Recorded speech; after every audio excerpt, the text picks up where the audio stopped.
What's going on, everybody?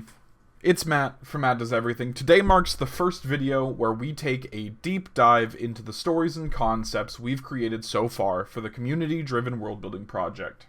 Today's focus is the fundamental ideas of the world. We're going to talk about the three core principles: the divine, the arcane, the nature, what creates a foundation for the world. So starting off, we have the ley lines. This is a simple one. You see ley lines all throughout fantasy worlds.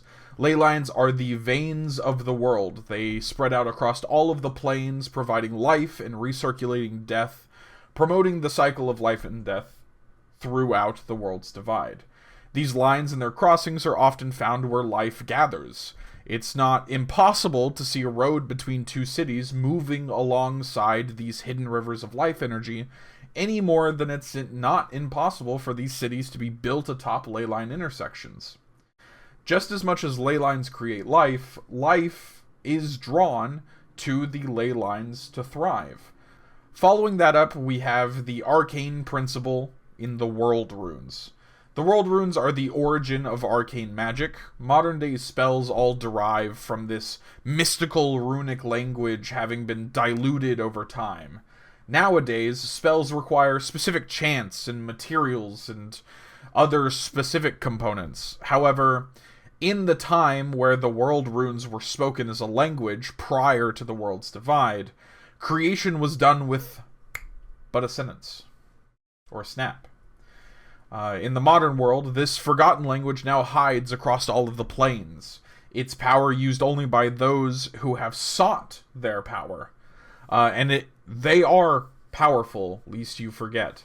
It is said that one word has the power to turn the tides of war, that two could level cities, and that an entire sentence could bring the world to an end.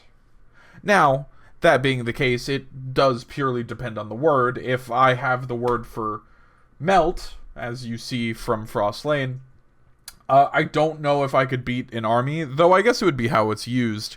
If I melted all of their armor, or all of their weapons, or them, I suppose that's possible. Just be aware that utilizing a word often has consequences, or I should say, it has, it comes back on the speaker in different ways. Finally, wrapping up the three principles, we have the divine. Unlike the natural ley lines or the arcane runes, divinity within the world's divide does not simply exist. Instead, it is created through the beliefs of the people. When a person believes hard enough, when they pray for a power greater than their own, it is said that this wish brings to life a god. Conceptual gods like this are only as powerful as their followers believe.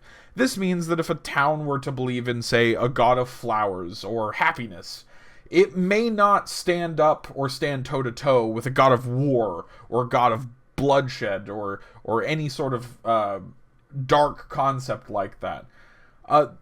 Though, this rule is not without its exceptions. Because gods are fueled by the beliefs of their followers, the more they have, the stronger they become, and the more they can influence the world around them. These concepts establish the principles of the world's divide, and now we're going to take a little bit of a deeper look at how I've written out the pages, and explore a little bit more about what each of the topics are. So, starting off, like I did with my little introduction here, we have the ley lines. So my structure for these is typically a quote from the world. So we have the life stream of all worlds, the river that ferries the souls of the dead down and returns with life to fuel the cycle on and on. That is the fate of the world. That is the ley line. Quoted from Artemia, the Star Elf Druidess. I haven't created the Star Elf Druidess, but we'll see in the future. So as I said before, and I say here, ley lines are the fundamental lines that provide life to the vast plains. When life ends, the essence is carried by the ley lines and recirculated, giving life back to the world. So this means that upon death, a creature's life essence, their soul, however we want to address it, is taken by the ley lines back to the source, or instead of referring to it like that, it is filtered through the life energy of all other things within the ley lines, and eventually rejoins it, causing the recirculation, which creates the cycle of life and death. This is how life and death are established in the world. There are a few interactions or exceptions. One viewer created a new plane known as Oblivion that acts as another filter for souls that process through the ley lines. And you, if you want to create an idea that interacts with ley lines, you absolutely can. Everything in this is mutable, which is exciting. Moving on from that, we have the world runes. The world runes are fascinating in that they are a spoken language inspired by stories like Aragon or the League of Legends storyline or even Final Fantasy XIV. But they are also the core concept of arcane creation. So, like I mentioned with the ley lines, I start everything with a quote, and this one begins with, "When the world was created anew, fractured across time and space, with no ending of pieces and shards, it was said. When the world grew into their characteristics and their When the world was created anew, fractured across time and space, with no ending of pieces and shards, it was said. When the world grew into their characteristics and their new place, it was said." What was said? It. As if speaking its name would cause its creation. This is the power of the world runes. The language of magic pure. Creation with but a word. Destruction but an utterance. Untold chaos and order, all from a single sentence. It is powerful. It is feared and revered. It is words. Now, this quote, taken from the manuscript of a moon elf sorcerer about the world runes, describes, in essence, the fated power of the world runes. These runic symbols, now broken and scattered across the world's divide, across all of the vast planes that exist, act as words of creation. They are the purest form of magic, and as such have incredible conceptual power. Now, just having the word does not mean that one can simply use it.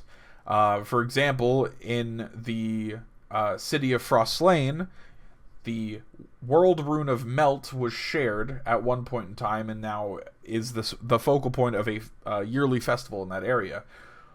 However, they cannot use it at all times. It's used once a year for a yearly festival that grants this northern ice-covered village a few months of spring. It is also fascinating that world runes have a defined structure. Just like how modern language has a subject-object-verb relationship, so do the world runes. The subject commonly refers to the method of transition of magic. So, is it a projectile? Does it affect a wide area?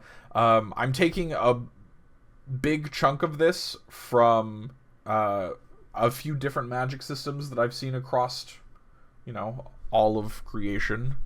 And breaking it up this way seems to give a balance of how powerful are certain words versus others. And so, because this is a runic language, there aren't necessarily a lot of prepositional words, like is, that, this, anything like that. It's more of projectile, fire, hot, or projectile, fire, power, something along those lines. So it's a more basic language, but it's rooted in magic, which is pretty cool. So you have the world runes and their structure, and then finally we move to the concept of gods and the conceptual gods. Once again, these have a nice little quote. This one I actually enjoyed writing. I thought it was very funny. Do you know how legends begin? Some say it is by performing a heroic act. Others by doing something worthy of legend. That's what others believe. The truth? A legend begins with a single action and a single witness. Then, the witness tells another. Another tells 3 more. Those 3 tell 20, and before long, a man has moved a mountain and drained a sea. Gods? They work the same way.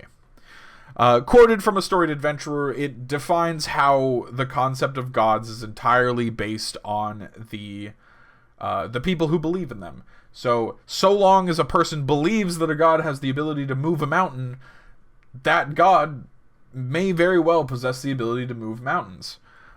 Because divinity in this is created by the people around them, gods can be created for situations and times of need, and then possibly even therefore forgotten. And should a god be forgotten, they cease to be. So, for example, one of the articles I have is the Forgotten War, or the War of Would-Be Kings. It's very possible that minor gods were created during that time that no longer exist because people no longer believe in them.